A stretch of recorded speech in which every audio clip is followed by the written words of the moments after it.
Hello, welcome to Film Trace. This is a podcast where we trace the life of a film from conception to production all the way to release and reception.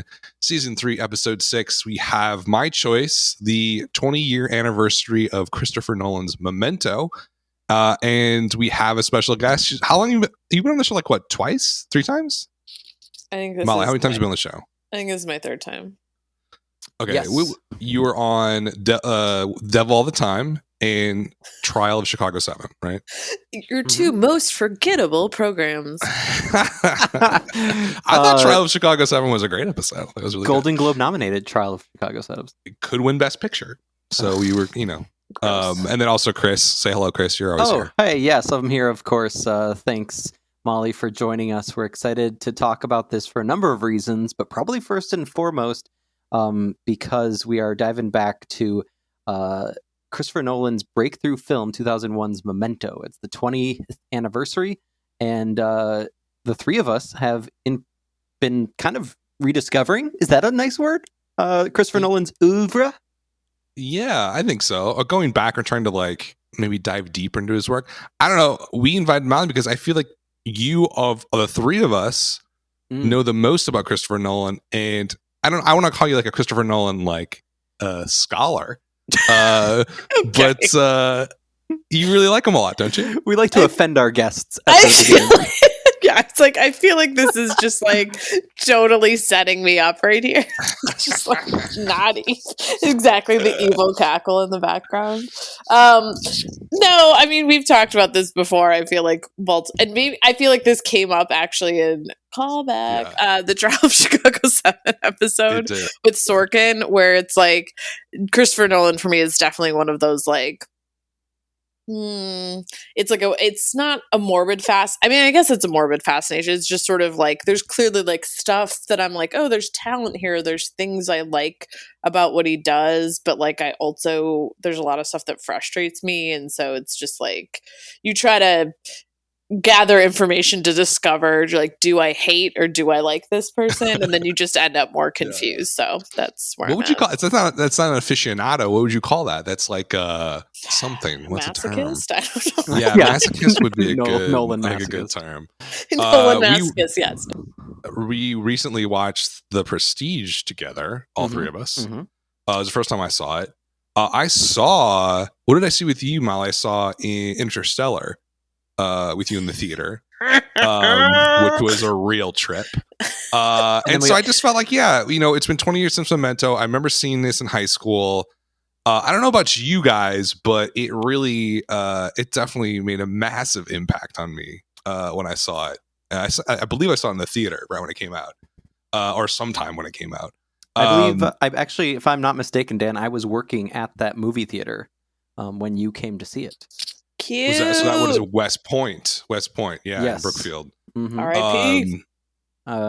Which is interesting because I was looking at the release schedule of this. It did not get super wide release at all. It only went to 500 theaters total. No, yeah, even though we lived in a pretty average suburb, we did have one of our cinemas had a art house auditorium that was made sure there was always an art house film. Yeah.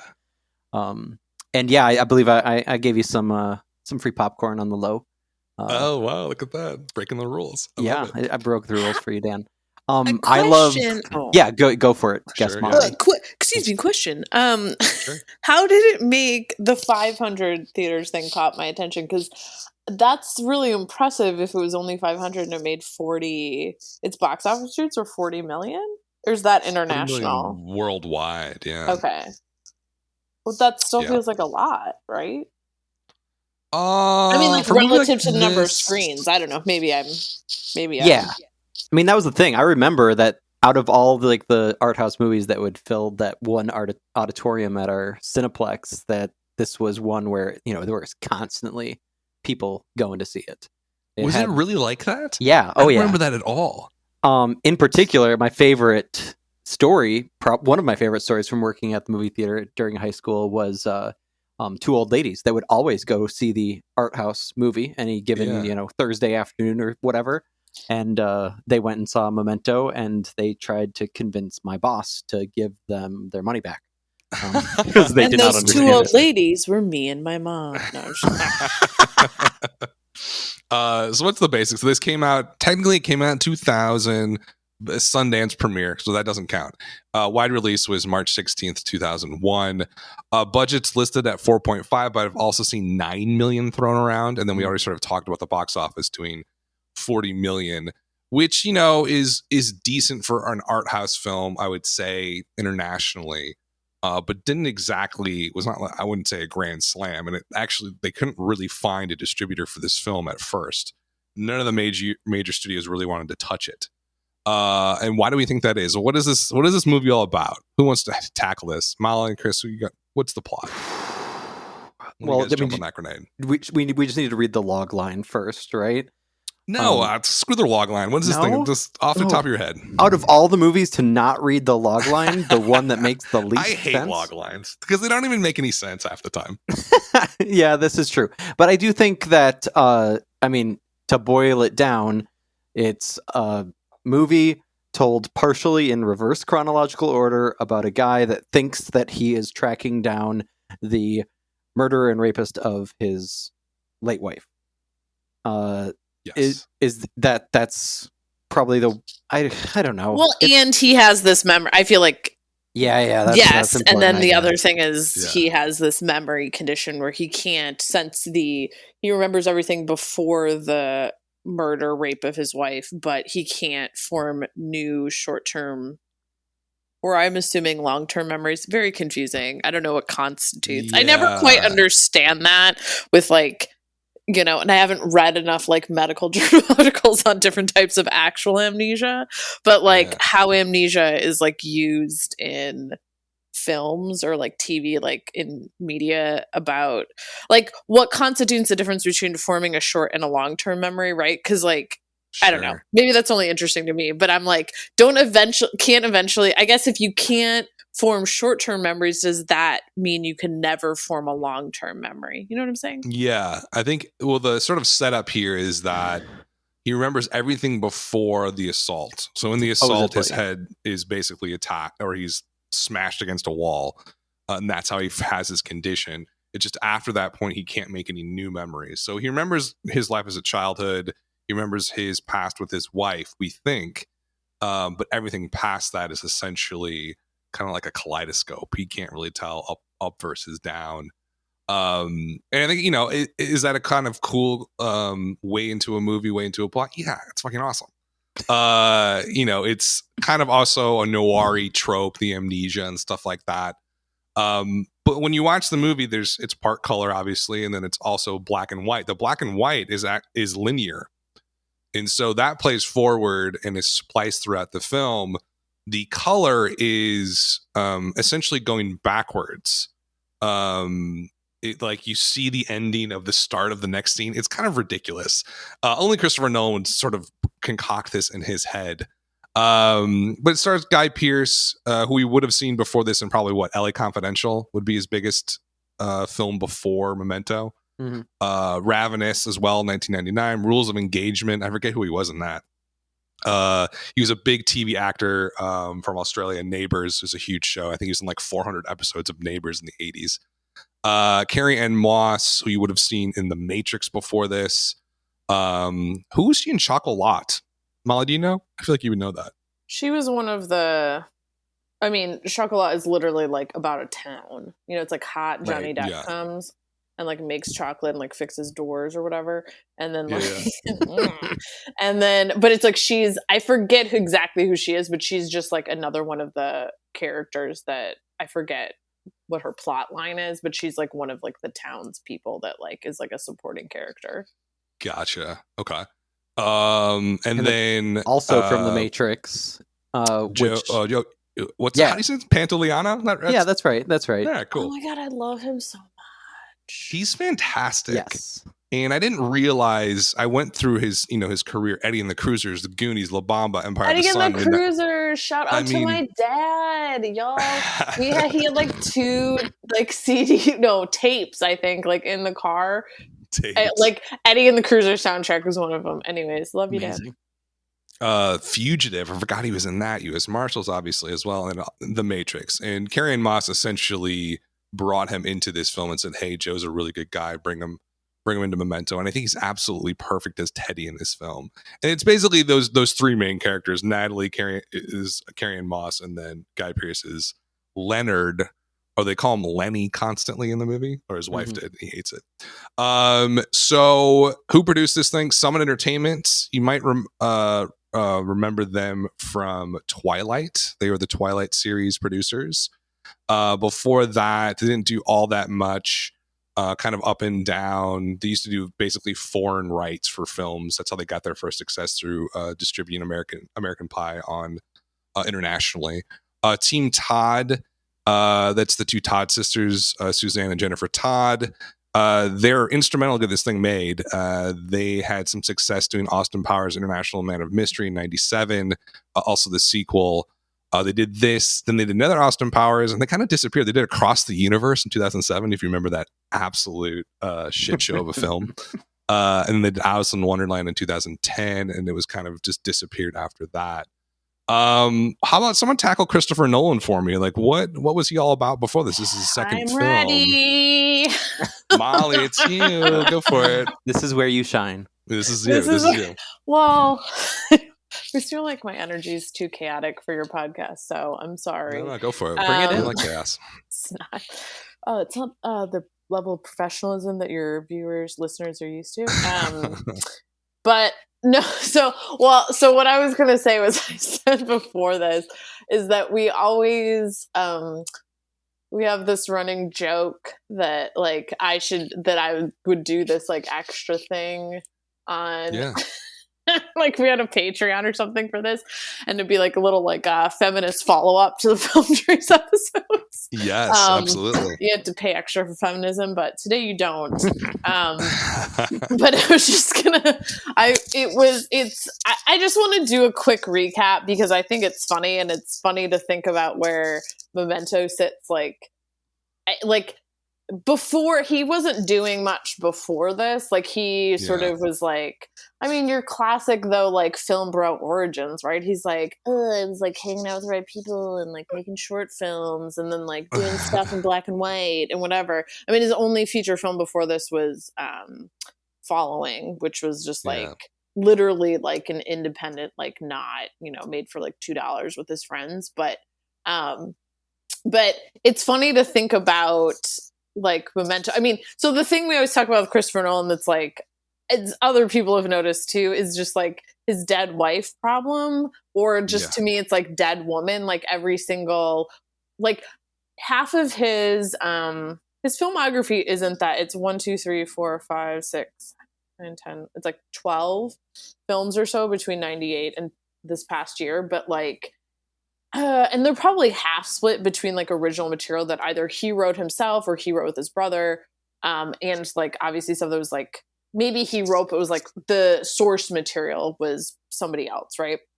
But literally doesn't matter if it came from his head or the source material. He like only insists on having like male protagonists who have either like a dead wife, or like there's somebody, the woman dies like in the movie.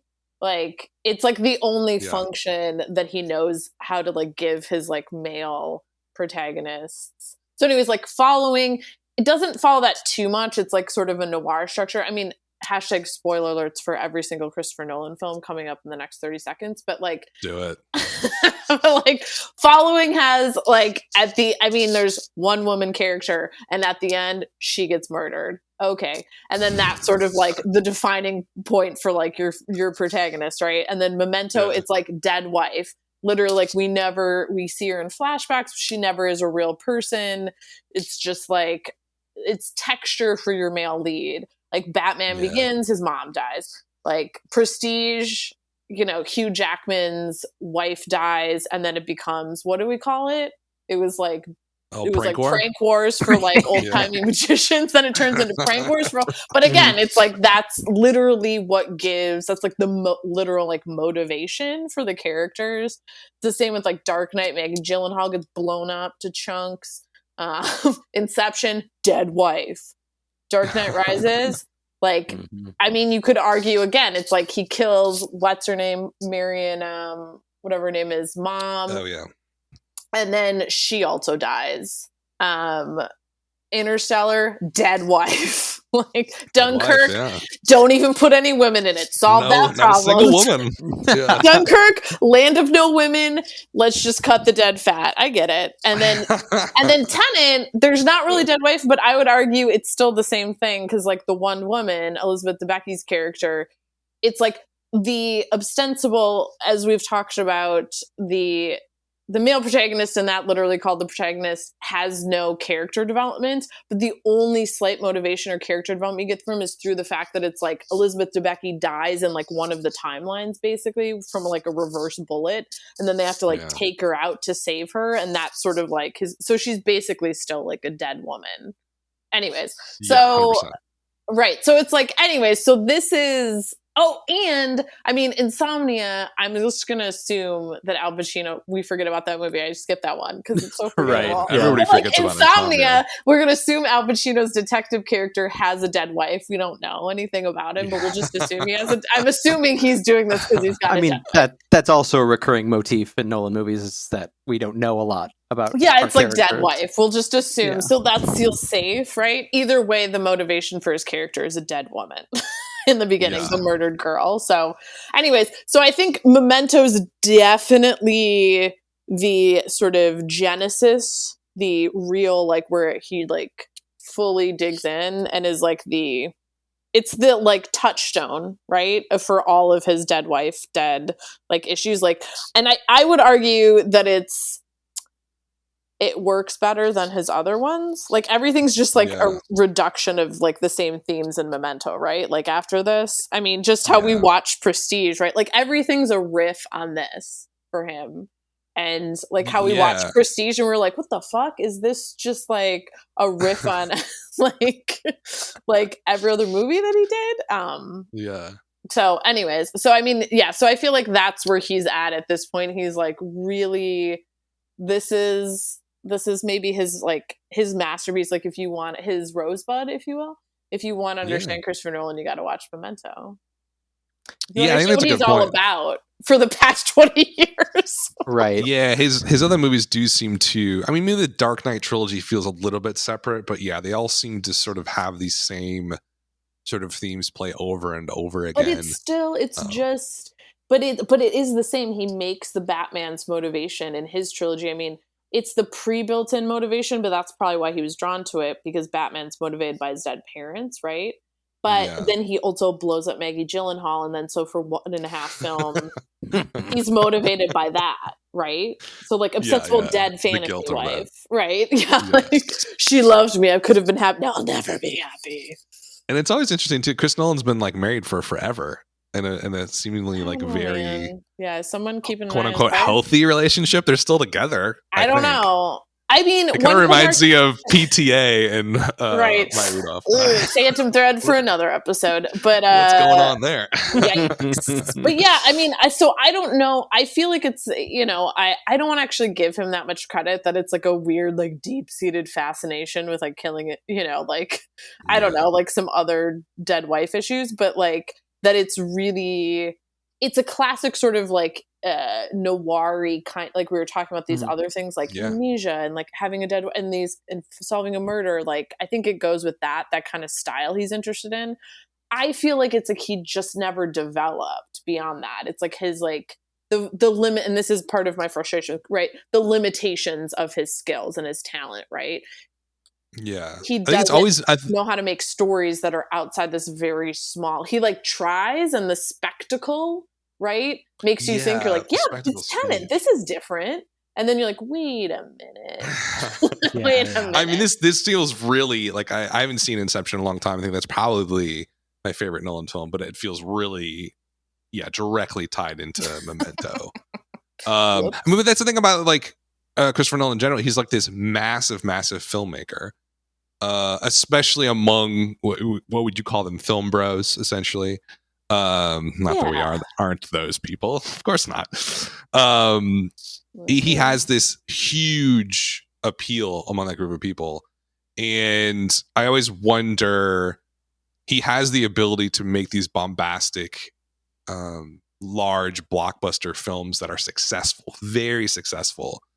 And this is a way smaller film, and he feels like it feels very much more powerful in a lot of ways than Inception or Tenet, which actually was inspired by this film. We'll get to that at the end. But yeah, I mean, he's an odd filmmaker in that as he's gotten bigger, it's almost like his power's been diluted each stage of success, and as he gets bigger and bigger, his storytelling gets smaller and smaller.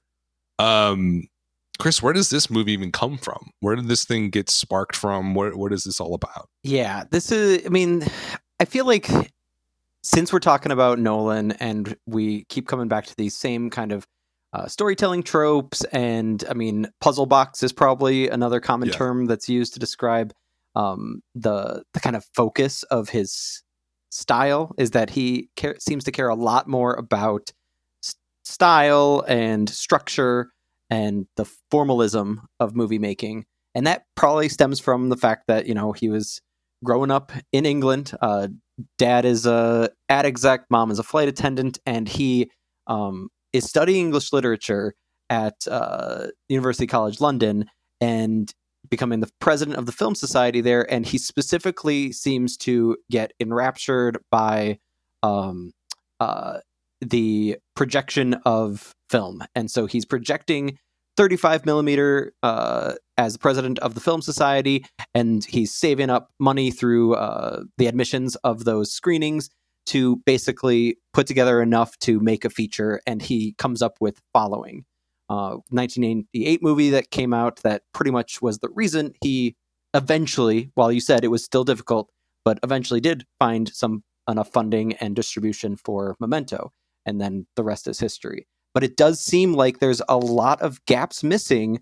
Nolan has kind of famously been cagey about why he does the kind of stories he does, other than he's just incredibly obsessed with all the technicality of movie making. And so that's why perhaps the technicalities of his storytelling ends up being more of a focus than actual characters and emotions. And so, I mean, where the seed came from, it's kind of unknown. This is kind of an unusual installment in Film Trace, because almost always we've been focusing on movies where the directors or writers or both have no qualms about telling us exactly where they got the idea.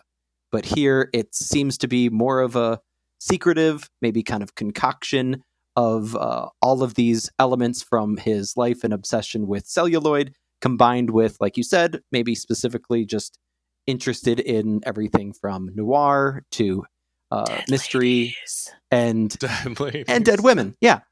So ultimately you get a very kind of singular, yes, story. But I think that's one of the reasons why, at least for me, even though I also was obsessed, spoiler alert, I was that kid in the dorm room freshman year with the Memento poster. Yeah, love it. But I felt so sterile and just cold watching it 20 some years later. Oh, and wow. I wanted to feel those feelings that I did when I watched it for the first time as a 17-year-old or whatever, but I just didn't. I'm curious how you guys felt, or if you knew of any more insight as to like why this story, why another. We kind of talked about this on our Promising Young Women episode, but why another rape revenge story? Does it add anything? Is he trying to do anything except to just play with form, do you think? Yeah. I mean, I think that like the spark of this story comes from his brother, right? Yeah, it's based on Yeah, it's a story his brother came up with. They're on a trip, and he told him this story about this guy. It is a real life condition where people have this. Now, does it play out like it does in the film? Probably not. But that's sort of the stem of the film. Now, where he's coming from emotional place and stuff like that, it sounds like to me he wanted to do a noir film. Yeah. But he wanted to play with the conventions and put them in a blender and mix it all up. It does. I think he mentioned somewhere when he was talking with his brother about this film or this idea that if we did this or we did it as a film, you'd have to, or what he wanted to do was lock the viewer into the subjective experience of the protagonist. And that's why we get that playful narrative here where it's going back in time. We're experiencing exactly what Leonard would experience in living this stuff out, where he's not sure where he is at any given moment. He's trying to trace his own steps backwards. And I think you're right, though. I think ultimately the content here feels very cliche. And I think the story in and of itself is not necessarily super strong. And like on the DVD, I think you can actually watch it in chronological order. It's one of like Easter eggs. So some people have done that and talked about it and how it's kind of like a normal noir story. But I think he's obsessed here with the form, right? And I think the whole point and the whole start or spark of this story was how can we tell this in a really unique and fascinating way that you can only really do in cinema. And I think that's really what gets this thing started. And I think that's, to me, like looking back on it now, I actually like it more now than when I did before. I think when I saw it, we must have been like 20 years old? No, not even, like 19, 18. I think when I first saw this, it was just kind of like, it blew my mind, like the noir aspects of it, because I didn't know anything about that growing up. And how he played with it was sort of like, oh, that's cool. I thought it was a gimmick. I was like, oh, that's really cool that we go back in time and stuff. But now when I see it, I see like this really intense and rich, like layering of narrative that, like, I don't know, it's beautiful. Molly, how have you responded to seeing it now versus when you saw it back then? Well, I have two questions for you guys. I'm curious. One, if you, especially for Chris, do you think if you had like watched this in the movie theater, we talked about this before, and I feel like Christopher Nolan is like if you, instead of watching it half asleep on your phone or whatever you're watching it on, rewatching it, like, do you think if you sat in a theater and like had that experience and like watched this movie again, like it might have hit differently? Yeah, that's very possible. I know it was basically a meme this summer, right, with the release of Tenet, and the nosedive it took at the box office, and how basically everyone saw it. Well, vast majority of people saw it on VOD, us included, and the magic just wasn't there. I also felt that very much because I did not see Dunkirk in the movie theater. I saw it at home, and yet just before that, like I was just, as recently as Interstellar, I was intoxicated by a Nolan movie on the big screen, and then tried to rewatch it when it came to Netflix, and it falls much flatter. I mean, I do think go ahead. No, I was just going to say, so I do think that that's an element that is definitely fair, and that makes sense since his love of movie making stemmed from actually screening celluloid. But I just wish that. I worry that it's not that simple, especially as I don't think it's. I don't know. What do you think? Yeah, I don't think it's that simple. It was just a question. I was curious, and I was also curious, like, if and it's also me asking myself these questions, right? It's like really meta right now. No, like also, if what's the other question I have for you guys? If you didn't know, like because I do think something hits like a movie like this. Not that this ending is a twist per se, but I do think it's a bit of like you get the emotional gut punch from the ending of this film of like sort of finally like putting the pieces together.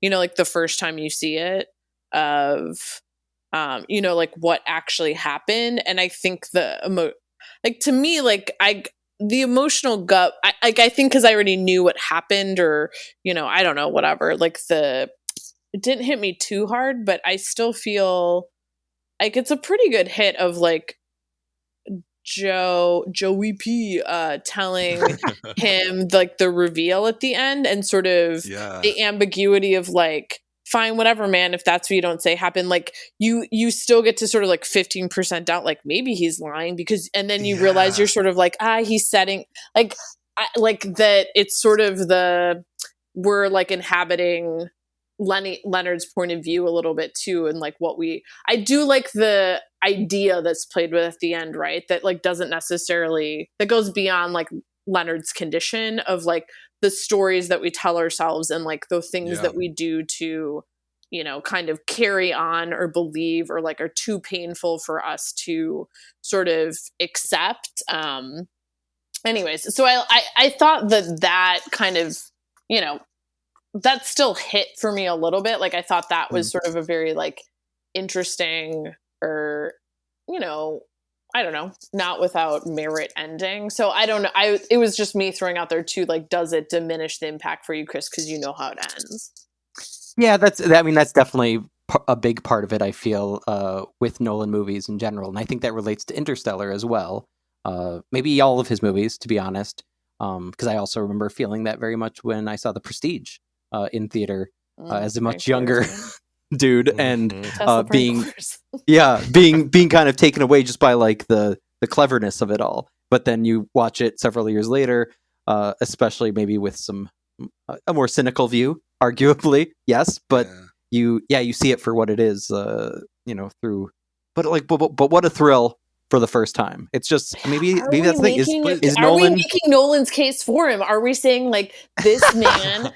Oh my God, what are we doing? But are we all saying that actually like Nolan, which I guess maybe I am saying this, like he really does have talent for making movies that are meant to be seen like as an experience in the theater and hit that first time. Like, you know what I mean? How people used to see movies when you couldn't actually rewatch them most of the time at home, from like a different era. Yeah. I don't mean like he makes like classic movies or something like that, but I do weirdly feel like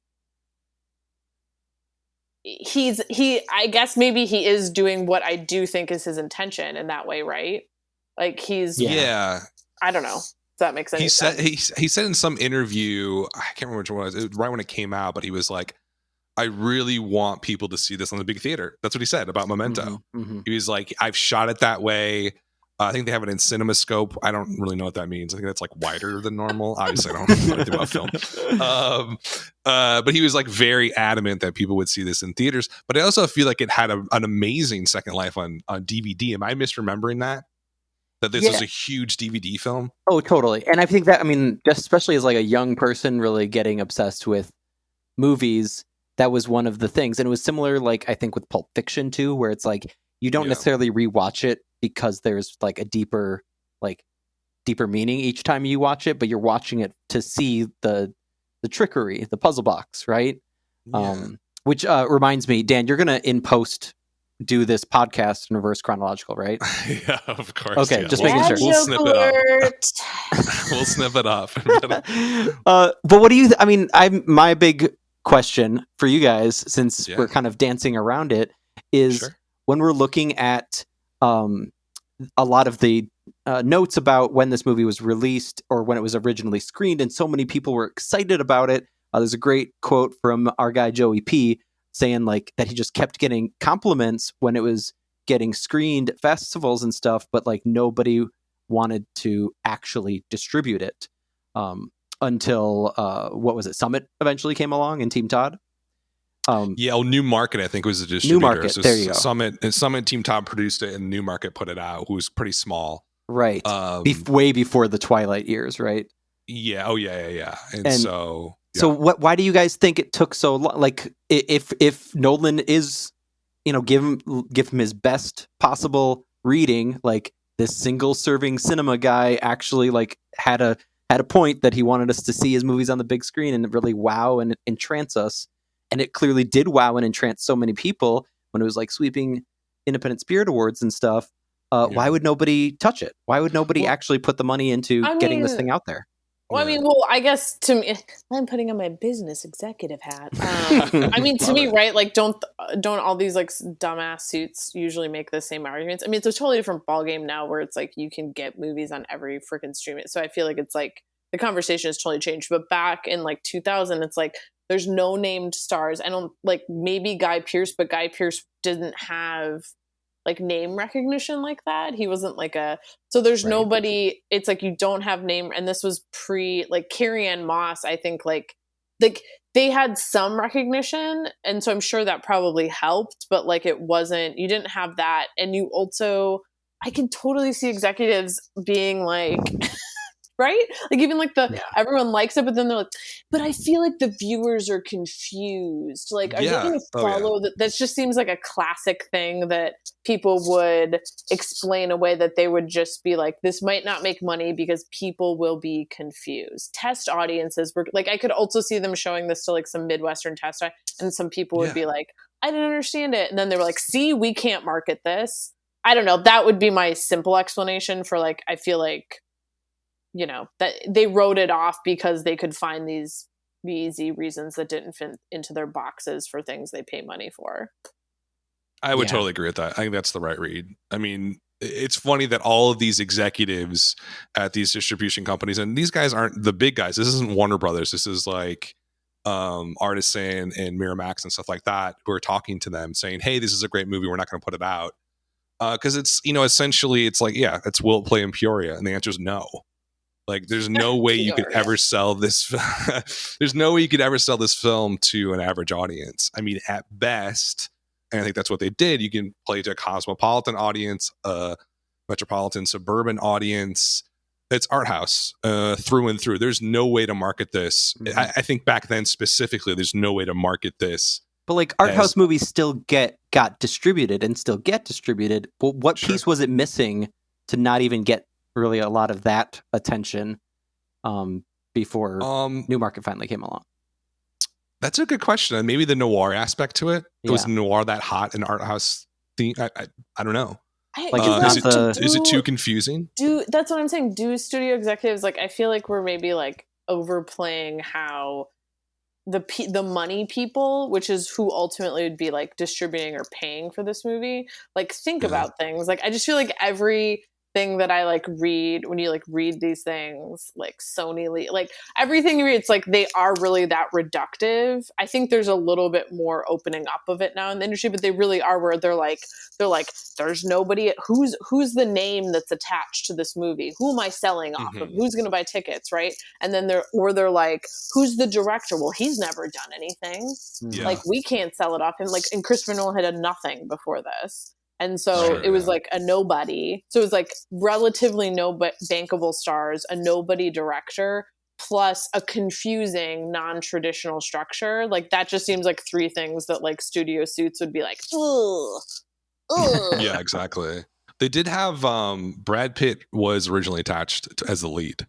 Oh, really? For a while, but he couldn't do it, I think, because of scheduling conflict or something like that. And obviously that would have been a completely different end result. But despite the fact that it didn't get a massive release, it did do pretty well for, its budget and the number of theaters that it was on worldwide. But I think even more importantly, it's like critics adored this film when it came out. Was 93% Rotten Tomatoes, 83 out of 100 actual score. That's super high. Metacritic of 80, top critics 88%. So they loved it. And then also sort of, I think, the cultural importance of the film really grew with DVD and stuff like that over the last 20 years, to the point where now on Letterboxd it's an 82. That's essentially, I call it God tier. Like, that's very, very high. It's the 54th movie out of all films on IMDb. That's the IMDb audience. Obviously it's very different, but still top 50 essentially. It didn't even get a cinema score back then. The IMDb audience. Oh yeah, IMDb audience is like the number one film on IMDb of all time is Shawshank Redemption. If that gives you an idea.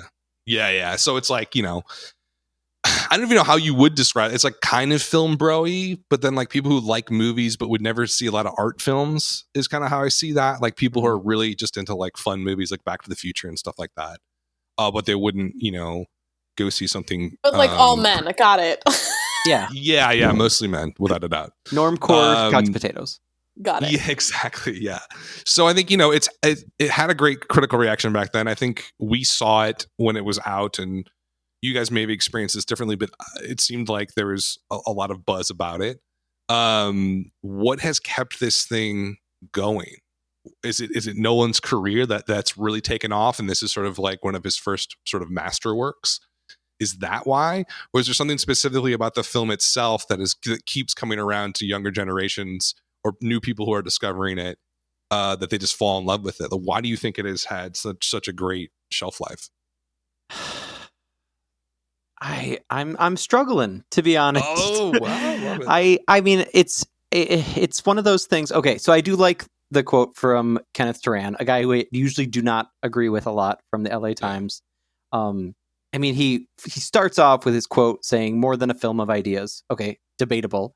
However, Memento is provocatively structured and thrillingly executed film noir, an intricate, inventive use of cinema's possibilities that pushes what can be done on screen in an unusual direction. And so, like Pulp Fiction, for instance, like I think that there was a moment in time, and it was very much in that decade from 95 to 05. You can tear that down as much as you'd like in a moment, Molly. The just like that nature of being like entranced by what's going on screen and like trying to figure it out, and like thinking that you have a grasp on it, and then it does a double turnaround, and you aren't able to predict it. There was such a focus on being able to figure out twist endings, third act turns, and by completely shifting how we think about the chronology of storytelling in cinema, that felt like it was enough. And just unfortunately, 20 years later, that it feels, at the time it felt like a rush, and right now it seems like a minor achievement. Let me go ahead and push back on you a bit. Go ahead. Let me slightly push back on you. So I get what you're saying, 100%. Like, it definitely has that puzzle box feel to it. The only thing I would say is, like, do you not feel like Nolan's trying to say something bigger than just solve this? Like, don't you think he's trying to say stuff about memory, about identity, about how it shifts? I mean, it's really he pokes at it, and I did notice that this time around on my rewatch, where it's like there's moments where I feel like there's a little tug at that philosophically, but it's never it's all surface level. I feel like it's fun to like poke my brain, but then it gets back into who Dodd is or who Jimmy is, and who is Dodd, and I just lose track of that. I mean, the main point that I did notice this time around, and I don't know if you guys felt the same, but the Sammy Jenkins story, right? Yeah. With Stephen Tobolowsky, in which he's improvising all of that. Yeah, the entire thing's improvised. Love that, man. I especially as an older person rewatching Memento, I was just like, I want that movie. I want to see that story. Oh God, it seems so dour. Well. Like that's what I would be way more into those characters, especially because in that moment where I'm like, wait a second, our hero is an insurance investigator. This is you texted this, and I want to dive into this a little bit more. You don't feel like Lenny, our boy Lenny, is someone you're going to root for or that you like at all? No, I really don't. Yeah. What was your take on that, Molly? Like, do I like him? Like, do you like Lenny? In your rewatch, were you interested in finding out what happens to him? Like, did you care whether or not he, had a happy ending? I never felt like that's what I was actually supposed to care about. I don't know. Here's the thing. I guess it all depends, because I was thinking about this when I was considering making paella for dinner, and then I just ate chocolate. But it's been a week. Is that, I guess it's like we often shift, like it's like, what do I want from this movie, right? And I will say, or movies in general, I don't always want, nor do I need to like or be emotionally invested in a certain way in the protagonist of any film I'm watching, right? Like, I would say there's movies I absolutely love, but like, the characters for me are like, I like watching these characters. I'm interested. I'm engaged with these characters. Like a comedy, for example, like one of my favorite movies is Clue. Do I like care about any of those characters? Like, I want to see them win. Absolutely not. But it's like, that movie is fun to watch, and all those characters are fun to watch and like spend time with. I mean, here, but that's just like a random example. I mean, like here, I feel like Guy Pearce does a good job of, like, I mean, he's engaging, I guess is what I'll say. Like, I'm not bored watching him. Like, I do want to he makes me want to follow the story, I guess I'll say that. So he keeps me engaged in like what's happening. But I actually don't even like feel, and I feel like that's part of it, right? And to me, that's like with most Nolan characters, because it's like, again, ostensibly the motivation for him is his dead wife, right? Who we find out at the end probably isn't dead. Or I guess if we just believe straight up, she is in fact not dead.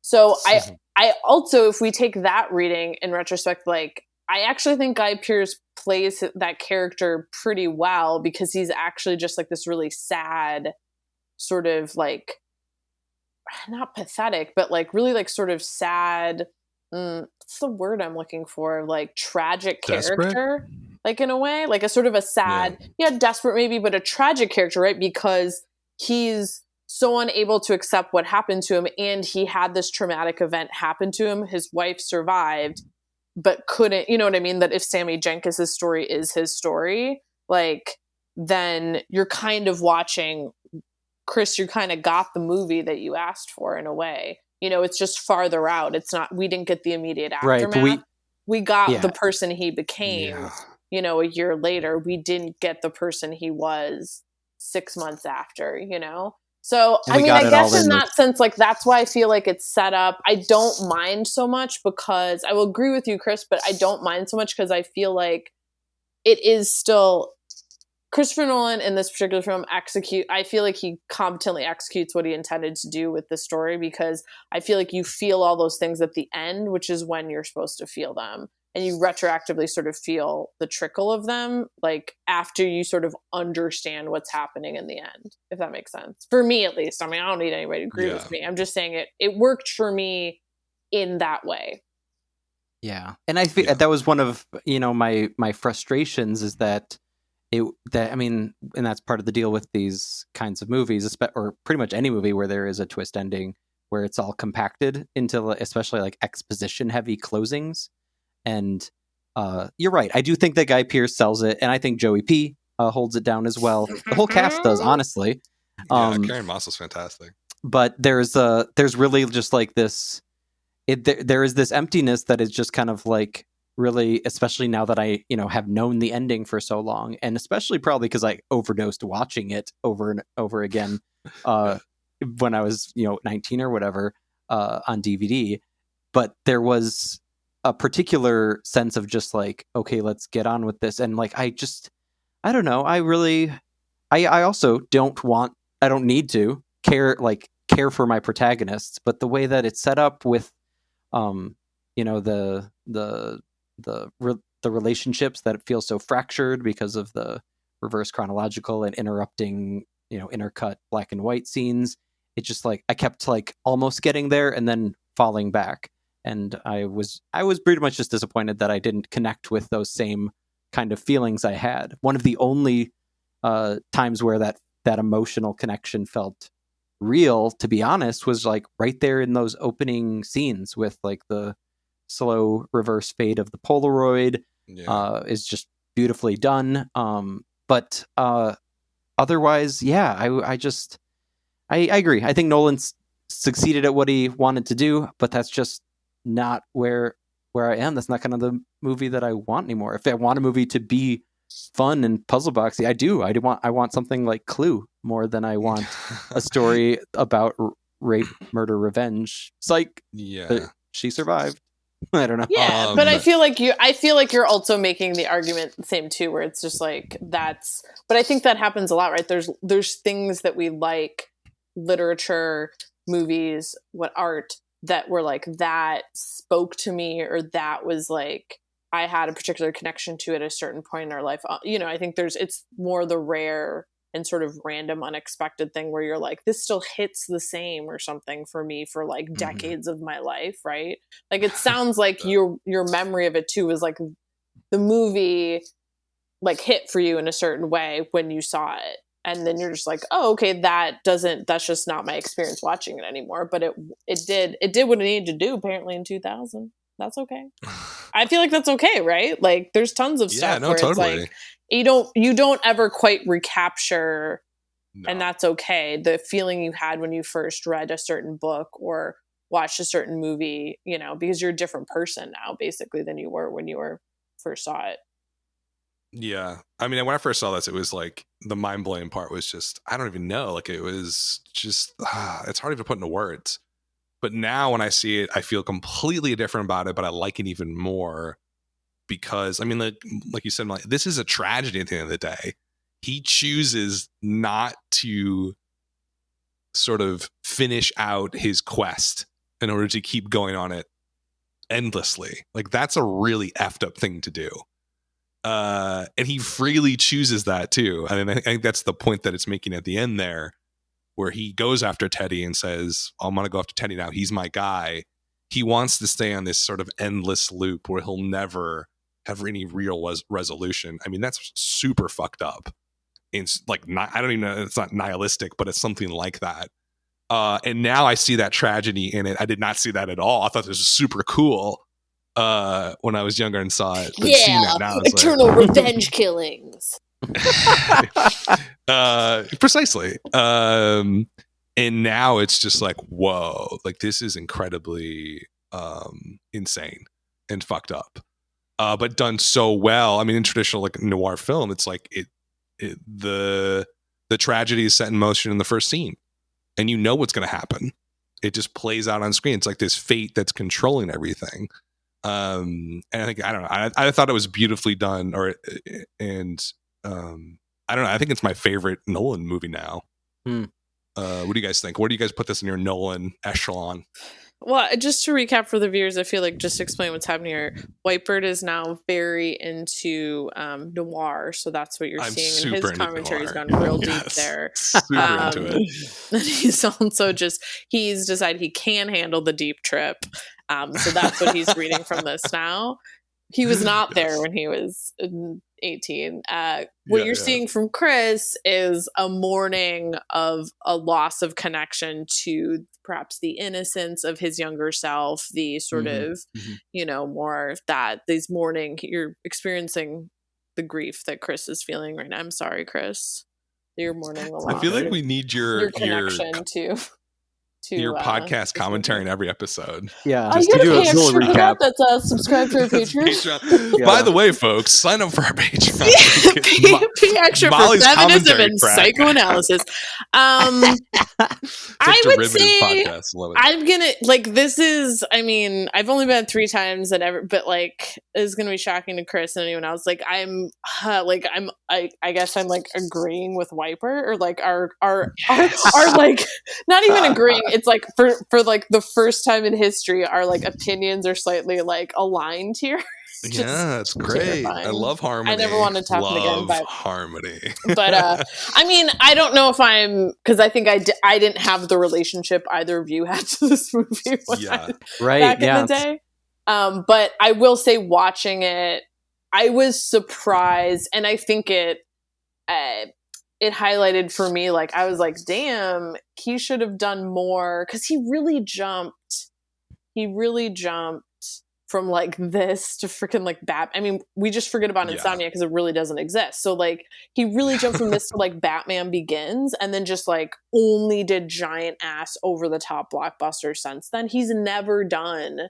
Besides, you could argue Prestige, but I just feel like that's so bloated in a different way.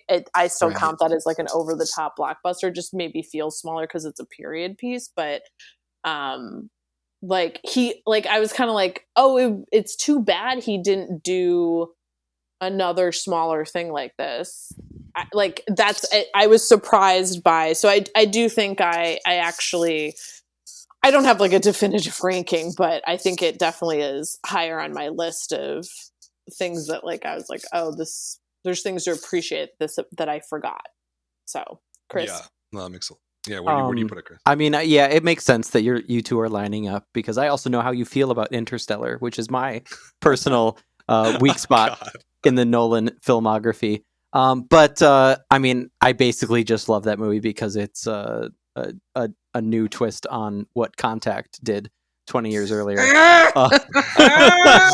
Which is also a great movie. Can we do that one? Yeah, we'll uncover that on its that anniversary. That is going to be, spoiler alert, everybody's going to be like a lot of awkward Chris. Drooling over Jodie Foster vibes. I forgot about that aspect of it. But yeah, I mean, honestly, especially, trying to hear what you guys had to say about really what does make Memento special. I also just think I'm like in a dark spot mentally. And that always colors my feelings about a movie, because if I'm looking at the rest of his filmography, like, yeah, Memento still leaps and bounds above Tenet and Dunkirk and even Inception for me, to be honest. What are you talking about? Inception. Am I the only one on this podcast that likes Inception? Right? But don't you guys get it? Especially after watching. Who hadn't seen Prestige? Viper hadn't seen Prestige, right? Yeah. It's just like everything. Like Inception's just. He's just regurgitating. He keeps regurgitating himself, and like Inception is like the most heavy-handed version, I feel like, of the dead. Which is why I love it. It's his pinnacle dead wife production, like this is his like sort of generative Genesis one, and that's his peak dead wife moments where you're just like, oh my god, we get it. Like, what? Absolutely bonkers. Like, what else do you know besides Leonardo DiCaprio in that movie, besides the fact that he's got a freaking dead wife that haunts him, and that he works for a contract dream tracer for, like, I don't know what is his character. Pretty awesome to me. In any event, well, Molly, thank you for joining us. Yes, thank you. Fantastic. Always here to talk about bloated blockbuster. Oh, speaking of bloated blockbusters, coming up next on Film Trace, we are taking a quick hiatus. Dan is taking a little month off so that he can move locations. So I'm excited for your move, Dan, but I will continue my period of mourning with no Film Trace over the next 30 days. But we're going to come back big in March with a look at, and this is my pick, so apologies in advance, the new Apple TV Plus original film Cherry by Joe and Anthony Rousseau. Fantastic. Awesome. So a month off and then we'll be back. Thanks for listening, guys. This has been Film Trace.